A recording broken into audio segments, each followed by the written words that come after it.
Hello guys, welcome to my mini blog. आज मैं और मेरे पापा जा रहे थे गांव, वो भी पूजा के लिए। तो हम यहाँ पर 2 व्हीलर से निकल गए क्योंकि मौसम अच्छा हो रहा था। और 4 व्हीलर से ऋषिकेश में जाना तो आजकल बेकार ही है क्योंकि जाम इतना होता है कि हमारा गांव पहुँचना बहुत मुश्किल हो जाता। इसलिए हम लोग ने सोचा हम 2 व्हीलर से जाएंगे क्योंकि मौसम भी साफ़ था, एकदम अच्छा मौसम हो रहा था, ना बारिश हो रही थी ना धूप ज़्यादा लग रही थी। तो हम यहाँ निकल पड़े और यहाँ पर 7 मोड़ पे पहुँचे तो थोड़ा बहुत जाम लग रहा था। जाम से हम जैसी बाहर आए, यहाँ पर ये काली माता के मंदिर है, हमने हाथ जोड़े, फिर हम आगे निकल गए। मोस्टली यहाँ पर बहुत भंडारा होता है क्योंकि ये बहुत फेमस मंदिर है।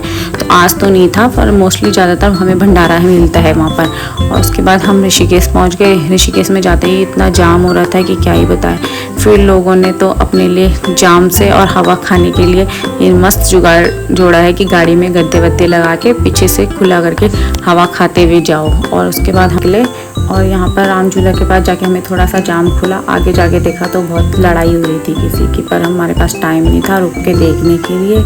और तपोवन में एज यूजल हमें फिर से जाम मिला। यहाँ तो 12 महीने जाम रहता है। उसके बाद नीरगुड्डू से आगे जाके हमारा जाम खुल गया। और यहाँ पे पुलिस वाले ज़्यादातर गाड़ियों को शहर से बाहर भेज देते क्योंकि इन गाड़ियों की वजह से शहर में बहुत जाम लग रहा था, इसलिए पुलिस वाले इन्हें दूसरे रूट से भेज रहे थे। और उसके बाद हम लोग गए गरुड़ चट्टी के पुल पे और यहाँ पर तो पूरा मौसम साफ़ ही था, ऊपर से जाम भी नहीं था। और हम आगे गए और यहाँ पर पापा को प्यास लग गई थी तो पापा ने एक जगह पे गाड़ी रोकी और मुझे बोला जाके पानी लेके आ। पहाड़ का शुद्ध पानी एकदम साफ़, क्योंकि हम जो बॉटल से लाए थे तो वो पानी गर्म हो गया था। तो फिर मैंने भी फटक से बॉटल का पानी गिराया और साफ़ पानी भर लिया पहाड़ों से आता हुआ, एकदम ठंडा ठंडा। फिर मैं लेके गई, फिर पापा ने पिया तो पापा ने बोला चल मैं मुँह हाथ भी धो लेता हूँ थोड़ा सा। फिर पापा गए मुँह हाथ धो के आए ठंडे पानी से। फिर हम गांव की ओर निकल पड़े और आगे जाके हम हमारे गांव से पहले एक गांव पड़ता है, वहाँ पर पहले कुछ ही घर थे, अब वहाँ पर सिर्फ कैंप और रिसोर्ट है लोगों के लिए। लोगों ने अपने ज़्यादातर ज़मीन रिसोर्ट और कैंप वालों को ही दे दी है। और फिर हम आगे गांव के लिए निकल गए और हम आगे जहाँ तक नज़र मारो सिर्फ कैंप ही कैंप नज़र आ रहा था हमें। उसके बाद ये हमारे गांव का पुल है जो एज यूजल बहुत सालों से ऐसा ही है।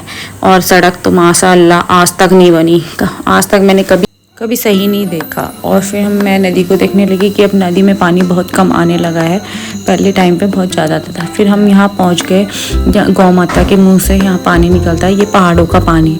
और मैं इस पानी को बचपन से देखते हुए आ रही हूँ, ये बहुत ही ठंडा और बहुत ही शुद्ध पानी रहता है और हमेशा हम यहाँ पर आके पानी पीते हैं और बचपन से ही आज तक इस पानी को पी रहे हैं। फिर हम आगे निकल गए अपने गांव की ओर। फिर यहाँ से हम अपने गांव के लिए मुड़े और यहाँ पर रोड भी अभी कच्ची ही है।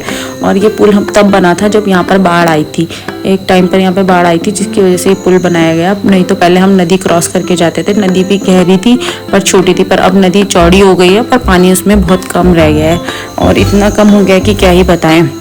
और ये पूरे गांव में अब कैंपिंग और रिसोर्ट ही खुल गए हैं, गांव वालों को रोज़गार मिल गया है। अब गांव वाले बाहर शहर नहीं जाते, अपना रोज़गार यहीं से कर लेते हैं। और फिर यहाँ पर मैं देखती हुई कि क्या क्या कैंप बने, क्योंकि मैं बहुत टाइम बाद आई थी। फिर उसके बाद हम घर पहुँच गए। ये हमारे गाँव का घर है और ये अब तो बहुत अच्छा हो गया, पहले तो इतना अच्छा नहीं था और अब मेरे चाचा ने इसे अच्छा बना दिया है।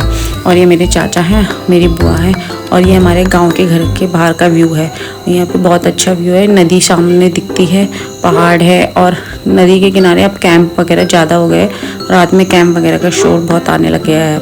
और ये गांव में सब बैठे हुए, हमारे घर का सारा सामान बाहर है क्योंकि पूजा हुई थी तो सब बाहर नहीं। और ये बगल वाले चाचा के आम के पेड़ है और ये उनकी पूरी खेती, आम इतने अच्छे हैं उनके कि बहुत ही मीठे थे, तो हम घर के लिए भी ले आए पापा और मैं साथ में।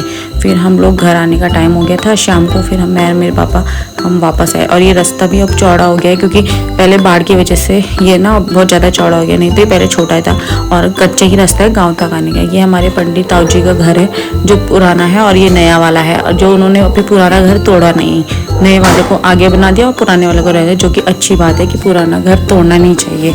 और ये हमारे यहाँ का जंगल है, अब इस जंगल में ही सरकार ने सड़क निकाली है मेन रोड तक जाने की। और ये गाँव का मंदिर है जो बहुत पुराना है और इसमें जनवरी के टाइम पे मेला लगता है, जब मकर संक्रांति आती है तब इस मंदिर में मेला लगता है। और यहाँ पर मैं देख रही थी कि हमारे गांव की नदी कितनी कितनी चौड़ी हो गई है। इसमें अब पानी नहीं था, बस रेत बजरी ही रही है और पानी तो इसमें नामात्र है। अब तो नहाने का भी कुछ इसमें साधन ही नहीं है। एक जगह पे लोगों ने इकट्ठा किया है जहाँ पर लोग नहाते। और ये गरुड़ चट्टी है, यहाँ पर गरुड़ भगवान का मंदिर है और चौकी है जो मैं आते हुए दिखा नहीं पाई थी, पर अब मैं दिखा रही हूँ। और ये हम फिर उसके बाद घर आ गए। आते हुए हमें तो जाम नहीं मिला ज़्यादा, हम फिर सीधे सीधे आ गए। उसके बाद हम भद्रकाली वाले रास्ते से आए क्योंकि सुबह हम मार्केट के रास्ते गए थे, जिसकी वजह से हमें बहुत जाम मिला था, इसलिए हम दूसरे रास्ते आ गए घर।